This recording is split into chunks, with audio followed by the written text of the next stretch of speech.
Employees pension scheme 1995, PM Modi पर इतना गुस्सा, सीनियर सिटीजन बोले 95 मिनिमम पेंशन पर 78 लाख पेंशनर्स की उम्मीदें खत्म। ईपीएस 95 न्यूनतम पेंशन 1000 से बढ़ाकर 7500 रुपए करने की मांग।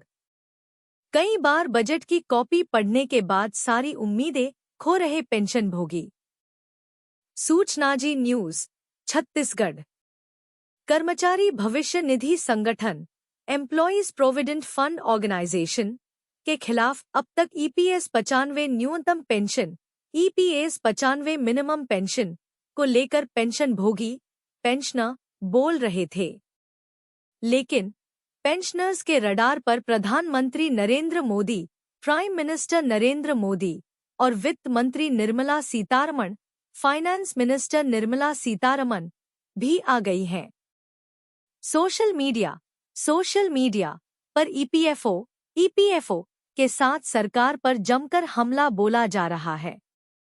कर्मचारी पेंशन योजना 1995, एम्प्लॉयज पेंशन स्कीम 1995 के तहत 1000 रुपये न्यूनतम पेंशन की राशि को बढ़ाकर 7500 रुपये करने की मांग की जा रही है। ईपीएस 95 पेंशन राष्ट्रीय संघर्ष समिति, ईपीएस 95 पेंशन राष्ट्रीय संघर्ष समिति का आंदोलन जारी है। केंद्रीय बजट में कोई घोषणा नहीं होने से देश के 78 लाख पेंशनर्स की आवाज सोशल मीडिया पर सुनाई दे रही है। पेंशनर्स मोनीश गुहा ने मार्मिक पोस्ट किया। लिखा, मुझे पता है कि हम सभी बजट के नतीजों से परेशान और निराश हैं। यह बजट युवा केंद्रित है। शायद सरकार को बुजुर्गों के कल्याण में कोई दिलचस्पी नहीं है। ऐसा लगता है कि हम सरकार के प्रति दायित्व हैं। अब मेरी चिंता यह है कि क्या प्रधानमंत्री हमारे प्रति दयालु और विचारशील होंगे, क्योंकि हमारे नेताओं से 2 बार मिलने और कुछ अच्छा करने का आश्वासन देने के बाद भी उन्होंने कुछ नहीं किया। मैं सारी उम्मीदें खो रहा हूं। ईपीएस पेंशन बढ़ाने और उन्हें भुखमरी से बचाने। पोस्ट पर कमेंट करते हुए पेंशनभोगी कौशल उप्पल लिखते हैं कि यह संदिग्ध लगता है कि क्या मोदी ने एनएसी टीम को ईपीएस पेंशन बढ़ाने का आश्वासन दिया था। मुझे लगता है कि मोदी ने कहा होगा कि वे इस मामले को देखेंगे और आश्वासन नहीं दिया। आंदोलन करने वाले नेताओं से मांग रहे जवाब केवल एनएसी टीम ही स्पष्ट कर सकती है। यदि प्रधानमंत्री ने हमारी टीम को आश्वासन दिया था तो फिर से प्रधानमंत्री से संपर्क किया जा सकता है और उन्हें उनके वादे की याद दिलाई जा सकती है और उनसे अपने वादे को पूरा करने, ईपीएस पेंशन बढ़ाने और उन्हें भुखमरी से बचाने के लिए कहा जा सकता है। ईपीएस 95 पेंशनर्स को बड़ा झटका। आंखों में आंसू और जुबां पर सरकार को कोसने वाले शब्द। 78 लाख पेंशनभोगी 7वें बजट से हुए निराश। वित्त मंत्री निर्मला सीतारमण के 7वें बजट से 78 लाख पेंशनभोगी निराश हैं। ईपीएफओ पेंशनर्स का दावा है कि उनका संघर्ष बेनतीजा रहा और सरकार उनकी पेंशन सुधारने में विफल रही। सोशल मीडिया पर नाराजगी और धार्मिक आस्था दिखी। भारत के वित्त मंत्री निर्मला सीतारमण द्वारा प्रस्तुत 7वें बजट का इंतजार देश के करीब 78 लाख पेंशनभोगियों ने बड़ी उत्सुकता से किया था। कर्मचारी भविष्य निधि संगठन ईपीएफओ के पेंशनर्स को उम्मीद थी कि इस बजट में उनके लिए कुछ विशेष प्रावधान किए जाएंगे, लेकिन बजट भाषण के बाद उनकी निराशा और हताशा साफ झलकने लगी।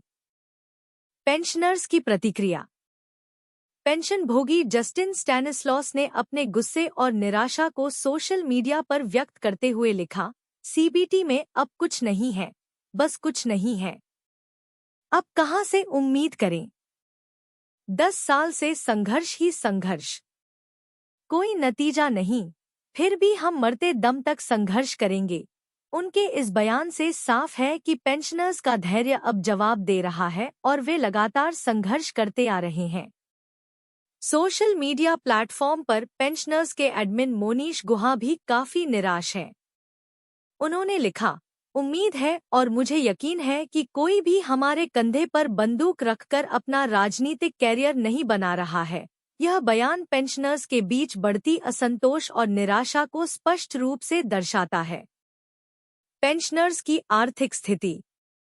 पेंशन भोगियों की आर्थिक स्थिति पर प्रकाश डालते हुए एक पेंशनर ने कहा, ईपीएफ विभाग द्वारा एकत्रित अंशदान और उस पर मिलने वाला ब्याज ही एमपी, एमएलए, मंत्री और उनके नीचे के कर्मचारियों को प्रतिमाह 1,27,000 रुपए देता है, जो उनके वेतन से कोई योगदान नहीं देते हैं। यह स्थिति पेंशन भोगियों के लिए चिंता का विषय है, क्योंकि वे अपने पूरे जीवन की कमाई का एक हिस्सा इस फंड में योगदान करते हैं और फिर भी उन्हें उचित पेंशन नहीं मिल पाती है। हर 5 साल के कार्यकाल में वे पेंशन के रूप में कई लाख कमा रहे हैं और यह आजीवन चलता रहेगा। इसलिए वे पुराने ईपीएफ पेंशनर्स को पेंशन देने के लिए कभी सहमत नहीं होते हैं। इस परिस्थिति से पेंशन भोगियों में आक्रोश और हताशा का माहौल बन गया है। धार्मिक आस्था और उम्मीदें। पेंशनर्स की इस निराशा के बीच कुछ लोग अपनी धार्मिक आस्था के माध्यम से उम्मीद की किरण तलाश रहे हैं। ब्रह्माजी राव वसंतराव ने लिखा, हम सब प्रार्थना करें, हम सब जपें, हे प्रभु, भगवान श्री राम के दूत, कृपया हमें आशीर्वाद दे ताकि असंभव संभव हो जाए। यह मंत्र सरल है लेकिन बहुत शक्तिशाली है। उनके इस बयान से पता चलता है कि पेंशनर्स अब अपनी समस्या का समाधान धार्मिक आस्था में भी तलाश रहे हैं। निष्कर्ष। इस बजट से पेंशन भोगियों की उम्मीदें एक बार फिर टूट गई है। वे अपने अधिकारों के लिए लंबे समय से संघर्ष कर रहे हैं, लेकिन अब भी उनके हाथ निराशा ही लगी है। सरकार से उनकी मांगें और अपेक्षाएं अनसुनी रह गई हैं। पेंशन भोगियों की स्थिति में सुधार लाने के लिए सरकार को ठोस कदम उठाने की आवश्यकता है ताकि वे अपने जीवन की संध्या में आर्थिक सुरक्षा और सम्मान के साथ जी सकें। ईपीएस 95 पेंशन, मोदी सरकार की अब घेराबंदी। ईपीएफओ पेंशनर्स की न्यूनतम पेंशन बढ़ाने की मांग लेकर मंत्री को ही घेरा। ईपीएफओ पेंशनर्स ने न्यूनतम पेंशन 1,000 रुपए से बढ़ाकर 7,500 रुपए करने की मांग की है।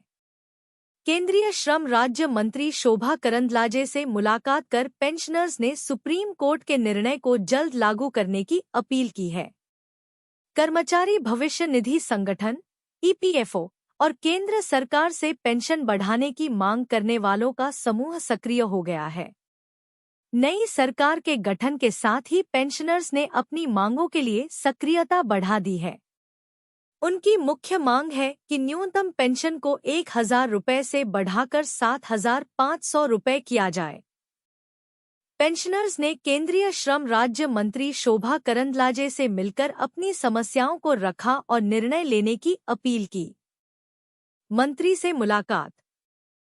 पेंशनर्स नेता विलास रामचंद्र गोगावाले ने बताया कि एनएसी कर्नाटक और केएसआरटीसी बीएमटीसी नेताओं ने बेंगलुरु में श्रम राज्य मंत्री से मुलाकात की और उनका सम्मान किया। इस मुलाकात में पेंशनर्स की समस्याओं को विस्तार से बताया गया और सुप्रीम कोर्ट के 4 नवंबर 2022 के निर्णय को जल्द लागू करने की मांग की गई।